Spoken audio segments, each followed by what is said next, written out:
കാര്യം നീ ചുമ്മാ വിടുവാത്തരം ഞാൻ ഒന്നിനാടെ വിളിക്കത്തോളം.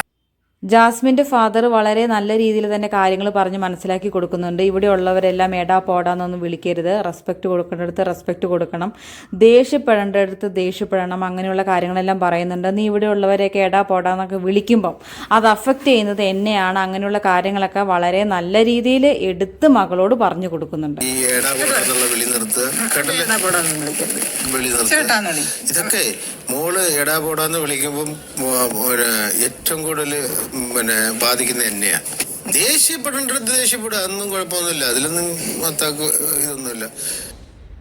അപ്പോൾ ബിഗ് ബോസ് ഒരു ടാസ്ക് കൊടുത്തിരിക്കുകയാണ്, ജാസ്മിനെ കുറിച്ചിട്ടുള്ള കാര്യങ്ങൾ അച്ഛനും അമ്മയ്ക്കും പറയാം. അപ്പോൾ അവിടെയുള്ള കണ്ടസ്റ്റൻസ് ഒക്കെ ജാസ്മിനെ കുറിച്ച് ഓരോ കാര്യങ്ങൾ ചോദിക്കുന്നുണ്ട്. അപ്പോൾ അവർ ജാസ്മിൻ്റെ പഠനത്തെക്കുറിച്ചും ചെറുപ്പകാലത്തെക്കുറിച്ചും എല്ലാം വളരെ നല്ല രീതിയിൽ തന്നെ വ്യക്തമായിട്ട് പറയുന്നുണ്ട്. ജാസ്മിൻ്റെ ഫാദർ പറയുന്നുണ്ട് ചെറുപ്പം മുതലേ കുരുത്തക്കേടായിരുന്നു, പിന്നെ ഞാൻ തന്നെ മോളോട് പറഞ്ഞിട്ടുണ്ട് ആരെങ്കിലും തല്ലുവാണെങ്കിൽ തല്ലി മേടിച്ചുകൊണ്ട് വരരുത്, തിരിച്ചു കൊടുത്തേക്കണം എന്ന് പറഞ്ഞിട്ടുണ്ട്.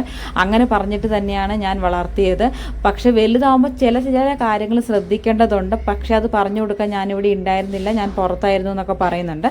ഈ സമയം നന്ദന ചോദിക്കുന്നുണ്ട് മകള് എന്താണ് ഗിഫ്റ്റ് തന്നത് ആദ്യമായിട്ട് എന്നുള്ള രീതിയിൽ ചോദിക്കുന്നുണ്ട്. അപ്പം മദർ പറയുന്നുണ്ട് എനിക്ക് കമ്മലാണ് തന്നിരിക്കുന്നത്, ഫാദർ പറയുന്നുണ്ട് എനിക്കൊരു കാറാണ് തന്നിരിക്കുന്നത്. അപ്പോൾ എന്തുകൊണ്ടും ആ ഒരു മകള് എന്നുള്ള രീതിയിൽ അവർക്ക് അഭിമാനിക്കാൻ കാരണം അച്ഛനാണെങ്കിലും അമ്മയ്ക്കാണെങ്കിലും ഈ ഒരു ചെറിയ പ്രായത്തിൽ തന്നെ ഇങ്ങനെയുള്ള കാര്യങ്ങളൊക്കെ ഗിഫ്റ്റ് കൊടുക്കുക എന്ന് പറയുന്നത് വളരെ വലിയ കാര്യം തന്നെയാണ്. നമ്മളിൽ എത്ര പേർ അങ്ങനെ ചെയ്തിട്ടുണ്ടാകും. പിന്നെ കാർ മേടിച്ചു.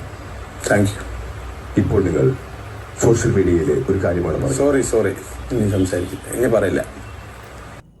അപ്പോൾ ജാസ്മിൻ്റെ ഫാദറിന് ബിഗ് ബോസ് വാണിംഗ് കൊടുത്തിരിക്കുകയാണ്. പുറത്തുള്ള ഒരു കാര്യം, അതായത് സോഷ്യൽ മീഡിയയിലുള്ള ഒരു കാര്യം പറഞ്ഞു എന്ന് പറഞ്ഞ് ജാസ്മിൻ്റെ ഫാദർ സോറി പറയുന്നുണ്ട്. ഗബ്രിയുടെ മാലയും ഫോട്ടോയും അവിടെ വെക്കുന്നുണ്ട്. അപ്പം ജാസ്മിൻ്റെ കുടുംബം വന്നിട്ട് ജാസ്മിനോട് വളരെ പോസിറ്റീവായിട്ടാണ് പെരുമാറിയിരിക്കുന്നത്. കുട്ടിയോട് നെഗറ്റീവ് ആണെങ്കിലും പോസിറ്റീവ് ആണെങ്കിലും നല്ലതുപോലെ കാര്യങ്ങൾ എടുത്തു പറഞ്ഞിട്ടുണ്ട്. അപ്പോൾ ഇനി മുന്നോട്ട് എങ്ങനെ കളിക്കണമെന്ന് തീരുമാനിക്കേണ്ടത് ജാസ്മിനാണ്. അവിടെയുള്ള ഏതൊരു കണ്ടസ്റ്റന്റിനെ കാട്ടിയും പുറത്തുള്ള കാര്യങ്ങൾ വളരെ കൃത്യമായിട്ട് അറിഞ്ഞ ഒരാളാണ് ജാസ്മിൻ, നെഗറ്റീവ് ആണെങ്കിലും പോസിറ്റീവ് ആണെങ്കിലും. അപ്പോൾ ഇനി മുന്നോട്ടുള്ള ഗെയിം എങ്ങനെ കളിക്കണമെന്ന് ജാസ്മിന് തീരുമാനിക്കാം.